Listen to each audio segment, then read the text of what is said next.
সকাল থেকে অনেক জায়গায় ঘোরাঘুরি করলাম। কম বেশি আপনাদের সাথে সবকিছু শেয়ার করার চেষ্টা করেছি। সেইভাবে হয়তো শেয়ার করা হয়ে ওঠেনি। কারণ ওইভাবে শেয়ার করলে তো ভিডিওগুলো অনেকটাই বড় হয়ে যায়। উদ্দেশ্য ছিল একমাত্র মেয়ের জামাইয়ের বাড়িতে যাওয়ার। যেহেতু মেয়ের বাড়িতে যাব, দুপুরবেলা খাওয়া-দাওয়া করার আয়োজন করছে তারা। এজন্য এদিক থেকে আমরা ঘুরে আস্তে ধীরে তারপরে এই যে মেয়ের বাড়িতে যাওয়ার জন্য রওনা হয়ে গেলাম।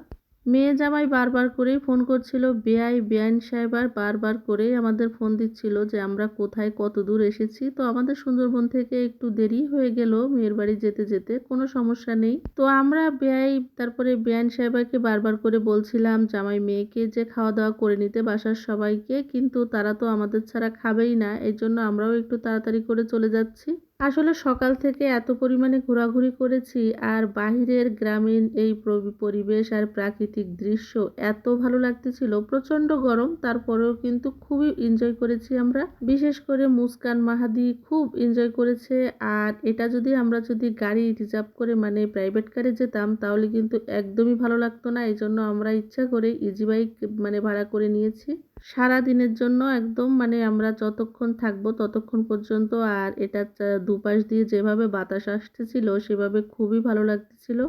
আমরা কিন্তু অলরেডি মেয়ের শ্বশুর বাড়িতে চলে এসেছি আর কি, মেয়ের বাড়িতে। তো মেয়ের বাড়িটা কিন্তু একদমই মাঠের উপরে, চারিদিকে কিন্তু মাছের ঘের, মানে নোনা মাছের ঘের আর কি, যেটা মেয়েদের অনেক অনেক ঘের আর কি। যখনই আসি তখনই আসতে বলে, কিন্তু ওইভাবে আসা হয় না। মুস্কান মাহাদির যখন 4-5 মাস বয়স ছিল তখন একবার এসেছিলাম, তা এত পরিমাণে মাছ খেয়েছি যে আসলে সেটা ভোলা একদমই সম্ভব নয়। এবার প্রচণ্ড গরম, তো আসার আগে মেয়ে জামাইকে বারবার করে ফোন করে বলে দিয়েছিলাম, তারপরে বাড়িতে গিয়েছিল যখন তখনও বলে দিয়েছিলাম যে খুব বেশি আয়োজন করলে কিন্তু এবার আর যাব না।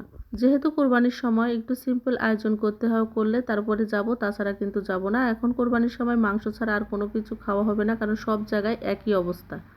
যাই হোক, দেখা যাক। তো আমরা এখান থেকে চলে যাচ্ছি আর কি, এই নিচে থেকে উপরে উঠতেছি। আর এইখানে আমরা গাড়ি থেকে নেমে তারপরে সবাই মিলে উঠে যাচ্ছি আর কি। সবাই আমাদের জন্য আসলে অপেক্ষা করতেছে, অনেকটাই দেরি হয়ে গিয়েছিল। যাই হোক, প্রত্যেকটা বাবা মা কিন্তু চায় এমন একটা বাড়িতে মেয়ের বিয়ে দিতে যার শ্বশুরবাড়ির প্রত্যেকটা মানুষই খুবই ভালো হবে। আর যেটা আসলে আমাদের বেলায়ও হয়েছে। জামাই তো আমাদের একদমই মানে এত ভালো, যেটা আসলে বলার অপেক্ষা রাখে না। সবাই মাশাআল্লাহ বলবেন। আমাদের জামাই বাবা থেকে শুরু করে বেআইন থেকে শুরু করে বাড়ির প্রত্যেকটা মানুষ আমাদের মেয়েকে খুবই ভালোবাসে।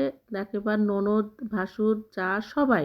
সত্যি কথা বলতে প্রত্যেকটা বাবা মায়ের একটা আফসোস থাকে, হয়তো একদিক থেকে হলে আরেক দিক থেকে হয় না, কিন্তু এখানে একদম সব দিকেই পরিপূর্ণ। যেটা দেখে মন থেকে শুধু একটা দোয়াই বের হয়, আল্লাহ যেন আমার মেয়ে জামাইকে সুখে শান্তিতে রাখে। আমাদের মেয়ের অলরেডি ঘর আলো করে কিন্তু মেয়ে হয়েছে, মানে আমরা নানা নানি হয়ে গিয়েছি। সবাই দোয়া করবেন আমার নাতনির জন্য।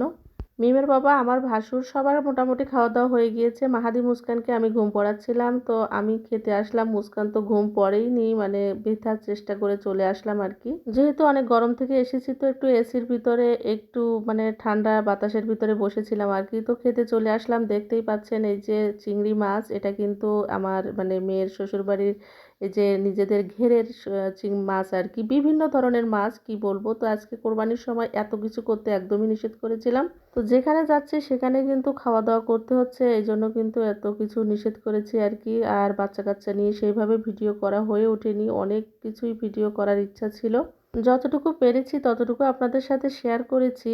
আর এই ভিডিওটা আসলে যাওয়ার সময়, বিদায়ের সময় মানে আমার বিআই সাহেবের সাথে কথা বলছে মিমের বাবা। আর মুস্কান মাহাদি এত দুষ্টামি করতেছিল, তো সেইভাবে আসলে ওইভাবে ভিডিও করা হয়ে ওঠেনি আর কি। তো আমি যতটুকু পেরেছি ছোট ছোট করে আপনাদের সাথে শেয়ার করলাম। এখন আসলে বিদায়ের পালা, কারণ মেয়েকে রেখে চলে যাওয়া এটা কিন্তু অনেকটা কষ্টের ব্যাপার। মেয়েকে সাথে করে নিয়ে যেতে পারলে কিন্তু খুবই ভালো হতো, কিন্তু আসলে সেটা সম্ভব নয়। মেয়েও এখনো লেখাপড়া করছে, জামাই বাবাও চাকরি করে, তো চাকরির সূত্রে তারা মাগুরাতে থাকে। তো এখান থেকে আবার যাবে আমাদের বাড়ি, যেয়ে ওখান থেকে আর কি চলে যাবে। ভিডিওটির কোথাও কোনো অংশ ভালো লেগে থাকলে লাইক কমেন্ট শেয়ার করে আমার পেজের পাশে থাকবেন। আমার একটা ইউটিউব চ্যানেল আছে, চাইলে ভিজিট করে আসতে পারেন। আজকে এ পর্যন্তই। ভালো থাকবেন, সুস্থ থাকবেন সবাই, আর দোয়া করবেন আমাদের জন্য। আল্লাহ হাফেজ, আসসালামু আলাইকুম সবাইকে।